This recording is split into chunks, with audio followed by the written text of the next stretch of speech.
New York for visitors, some of them from far-off countries. They come to see its famous landmarks and fill their photograph albums with wonders from the New World. But many of them are here for other reasons too. My name is Mahmoud Ahmed. I am fascinated by your city with its many bridges linking it with the rest of the United States. So different from where I came. And where is your home? It's very far away in a place called Kuwait. I'm studying now at Columbia University, working for a doctorate in counseling psychology. Counseling psychology? But how does this explain your interest in bridges? Well, I shall be soon returning to Kuwait to assist in its rapidly expanding educational programs. Therefore, I like to think of myself as a kind of bridge. I'm Abdul Latif Al-Hamad, studying international affairs here at Harvard. And what brings you here to the Fog Museum? Well, art is really international. I enjoy Japanese painting as much as I enjoy other forms of art. And will you be returning to Kuwait? As soon as I finish my studies, I shall go to Kuwait and possibly enter the government service. My name is Karaf Ahmed Karaf. I'm studying in the University of New Hampshire. And will you be returning to Kuwait when you complete your studies? Oh, yes. My country has a great need for engineers. And here it is, Kuwait, the place you've been hearing about. The place that's growing so fast that by the time you see these pictures have changed again.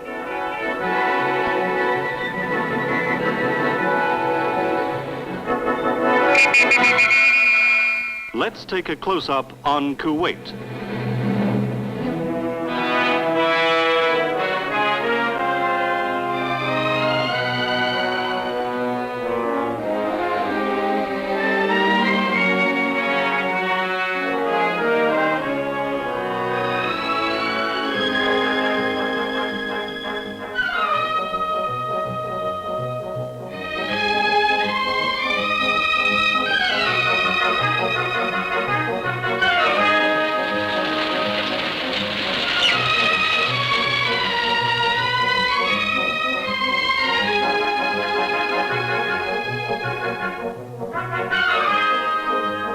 First of all, let's see where we are. Picture yourself high above the Middle East, that sprawling area that stretches from the Mediterranean to the Indian Ocean. Once it was all the known world, and at its center the plain of the two great rivers, Tigris and Euphrates, the cradle of Western civilization. Just to the south lies the Bay of Kuwait, and around it, etched out of the great Arabian desert, is the state of Kuwait, a country the size of New Jersey, with the population of Rochester, New York. A country with only one city, few townships, no railroads, and 6,000 square miles of desert. But underneath the sand lies treasure, the greatest treasure known to the modern age. This little country of Kuwait ranks fourth in the world among the oil-producing nations, surpassed only by the United States, by Venezuela, and the Soviet Union.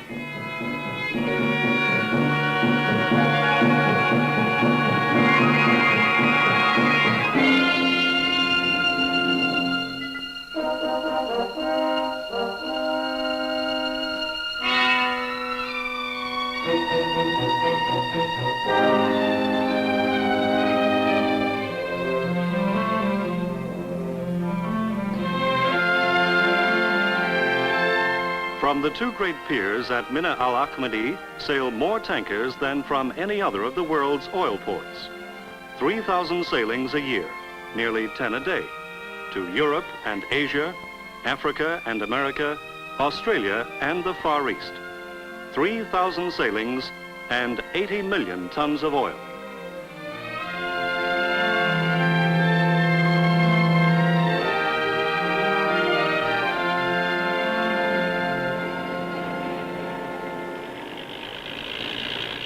And the riches from all these far distances come back to Kuwait in manufactured goods.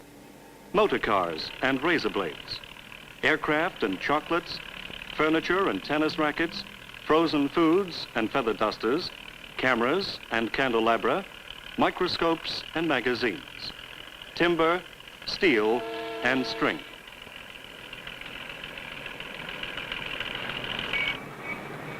In these streets, you will find the Arab shrewdness of bazaar and marketplace.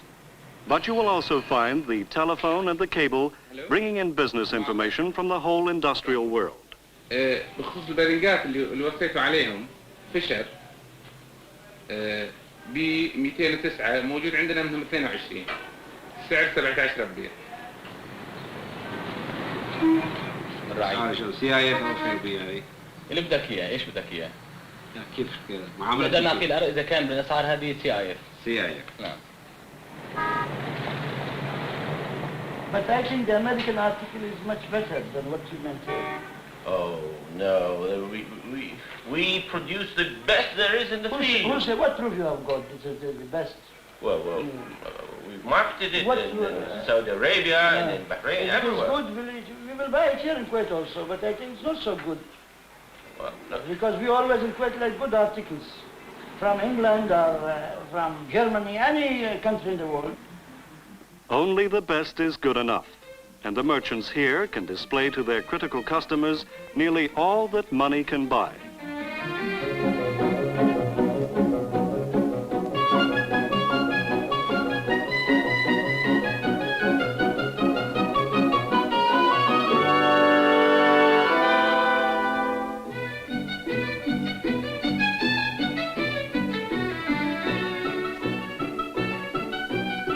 Kuwait today is cantilevered and air-conditioned.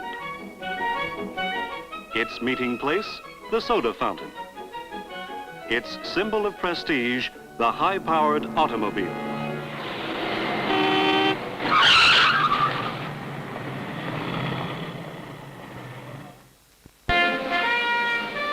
Look more closely and you will find another side to Kuwait. For this is a sovereign state, ruled over by the seventh of his family's line, His Highness Sheikh Abdullah Al-Salim Al-Sabah, who governs his fast-developing country with an inherited understanding of his peoples, inherited from civilizations that were old when Greece and Rome were young. The ruler and his Council of State have made their country modern, but their way of government is Arab, based on the traditions of the family and on the Muslim faith. With these go a responsibility for the people's happiness, their welfare, and their health.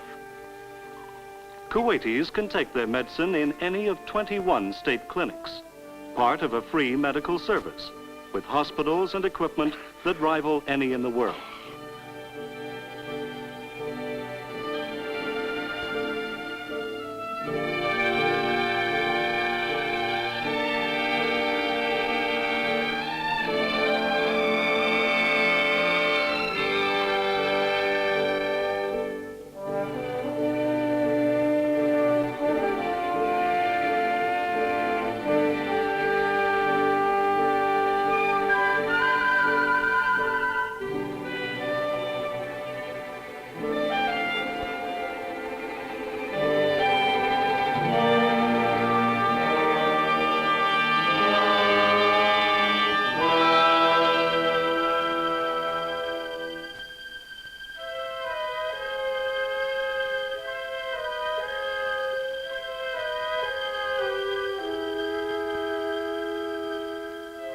But medicine is far more than money and buildings and the latest equipment. It's the quality of the doctors and nurses that is the backbone of any medical service. And Kuwait has attracted the best from all over the world to serve its people with a sense of humor and humanity.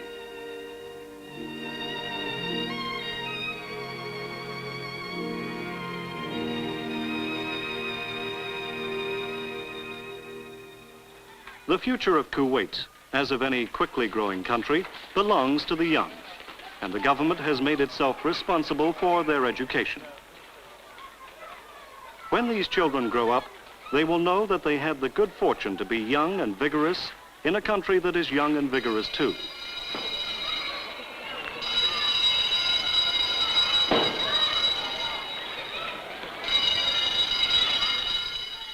Every day to more than 100 schools come 40,000 children, or maybe one or two more.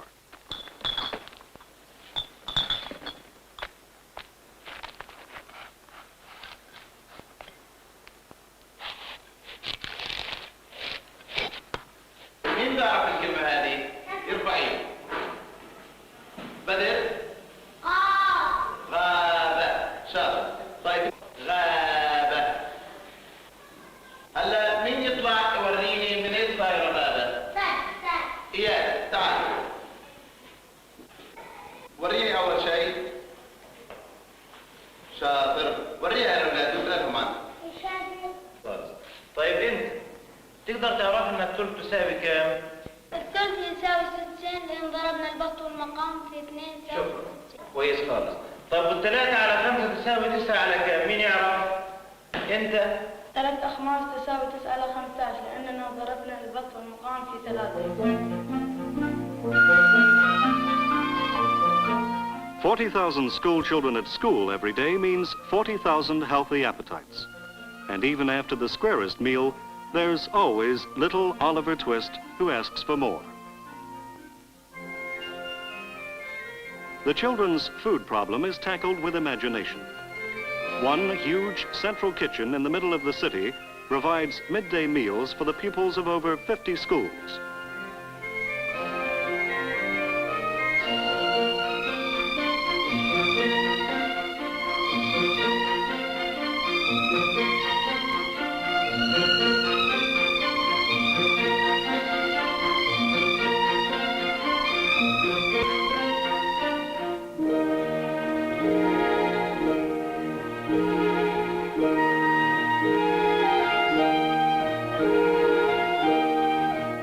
These children are sleeping the easy sleep of the fortunate.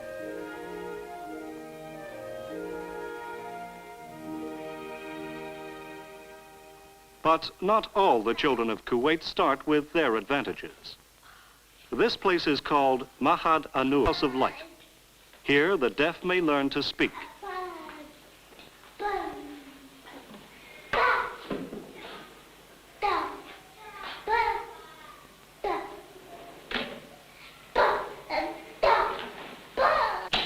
The blind to read and write.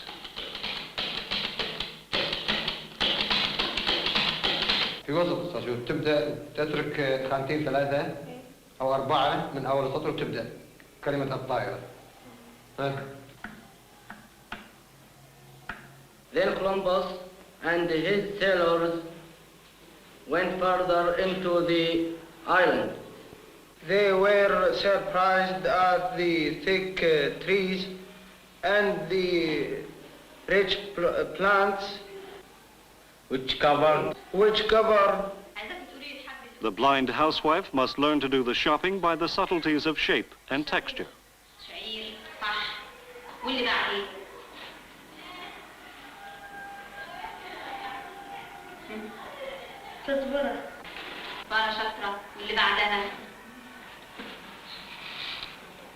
شوف الصبع كده في الورقة كده عدد شاطرة خالص.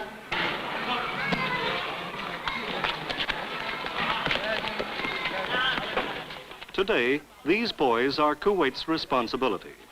In a few years, Kuwait will be theirs. Take young Khalid here, a normal, healthy 8-year-old. His father is an artisan, and who knows what Khalid may become. His schoolmaster is a foreigner, an Arab from a neighboring state. For while Khalid and his generation are growing up, there will be many foreigners in Kuwait.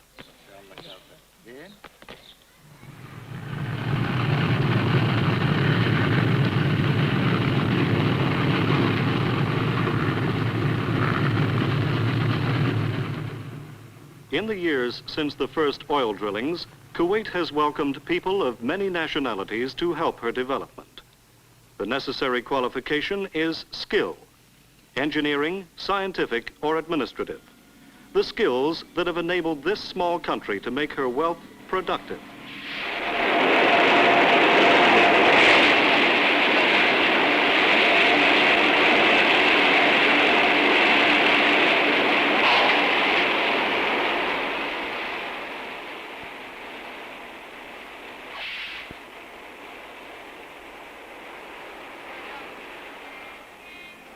The foreigners have brought their own way of life.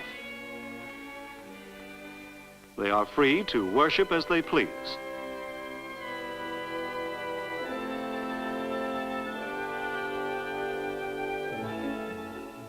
They've brought their wives and their wives' necessities, their children and their children's pets, their own culture, their incomprehensible enthusiasms, their passion for gardening, and above all, their patient ability to teach. Mane-bearing cat. Mane-bearing cat. Our piston. Piston. Our connecting rod. Connecting rod.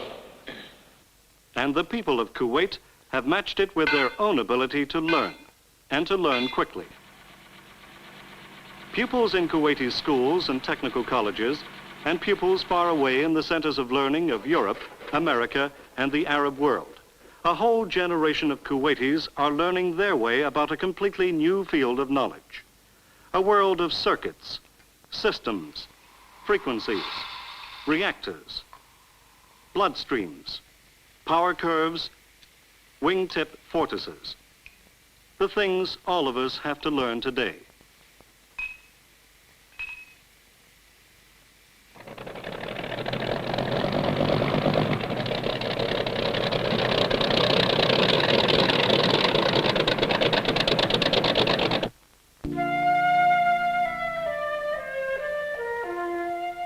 Once the Arabs were the teachers of the world, its outstanding chemists, doctors, geographers. Here in the quiet of libraries and in the cut and thrust of argument, the same urgent spirit of inquiry is born again.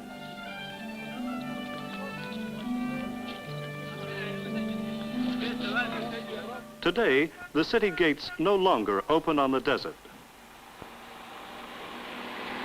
For eager young Kuwait, tomorrow is high adventure. But for many years yet, the material springboard of that adventure will be oil. Today, much of the energy and resources of Kuwait is needed to keep the oil industry constantly supplied with the technical facilities, the equipment, and the manpower it needs. لبيب سلم السيارات البلدية؟ نعم سلم البلدية. Hello? Oh, hello, Arthur. How are you? You're short of pipes? Oh, okay, I'll send you. How many? 40 numbers, 3-inch. Okay. Last year, $20 million worth of orders were placed by the oil industry in the town, and the resources of Kuwait have had to be equal to it.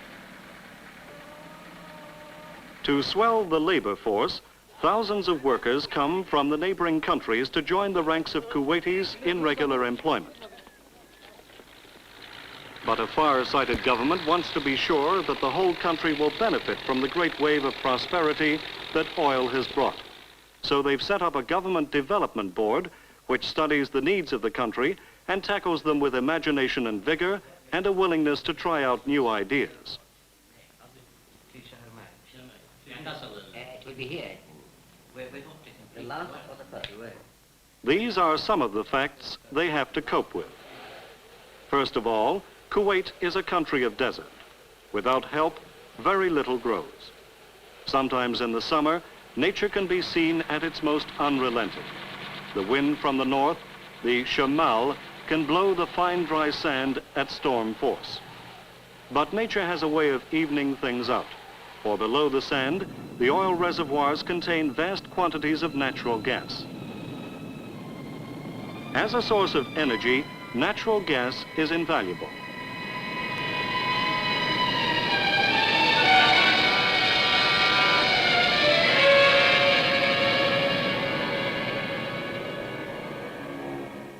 It generates electricity for Kuwait's industries. It distills millions of gallons of seawater daily to supply this arid country's greatest need, fresh water. Fresh water has also been discovered underground. And now, even the nomadic Bedou tribesmen in their isolated tents are supplied with fresh water by tanker lorry.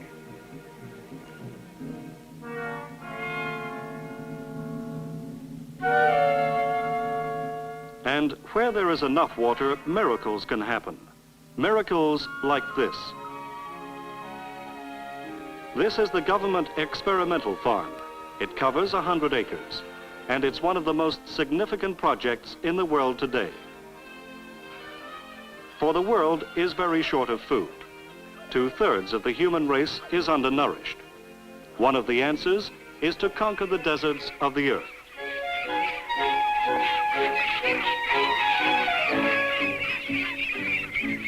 Here in Kuwait, the desert is beginning to yield.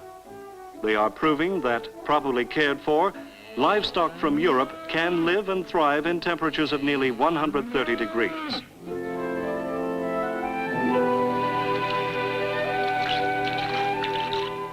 They are proving that with enough water and a lot of science, the desert can be turned into soil and bear fruit.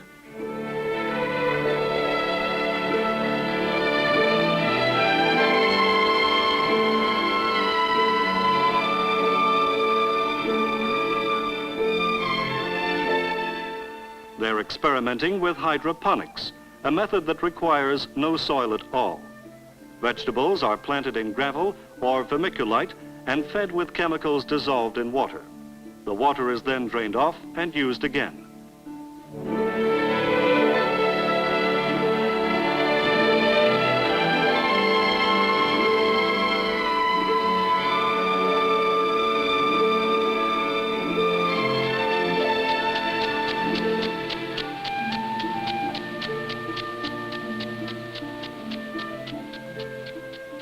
The 100 acres of the experimental farm are only a beginning. But in the end, the wilderness and the solitary place shall be glad, and the desert shall rejoice and blossom as the rose.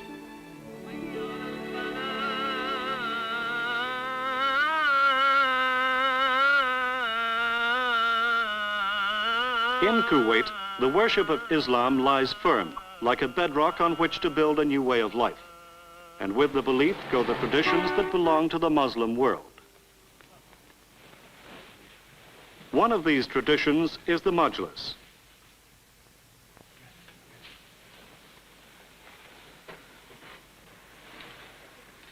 طال عمرك احنا جينا من خبر يعون وهي واحد من العيال مخيم من دونه وعندهم صيد كثير. نعم. Through the Majlis, every citizen with a petition or with a grievance against his neighbor or the state has the right of direct access to his rulers. How many of us in the West can do the same?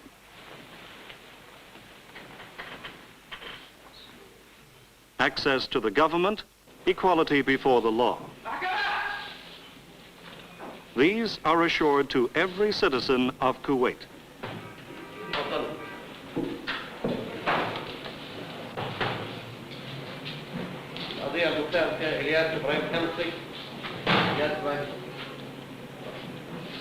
والياس بورو الحداد وأفضل يوسف نعمة.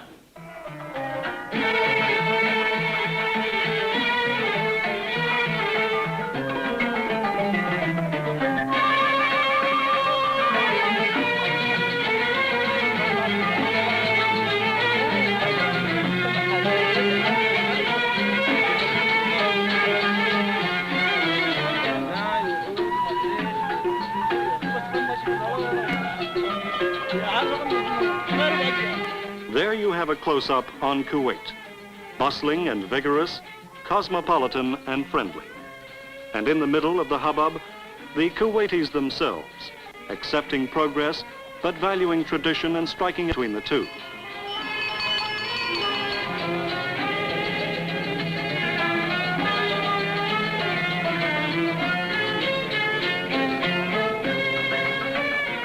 Favored by nature, yet not content to rest on nature's gifts.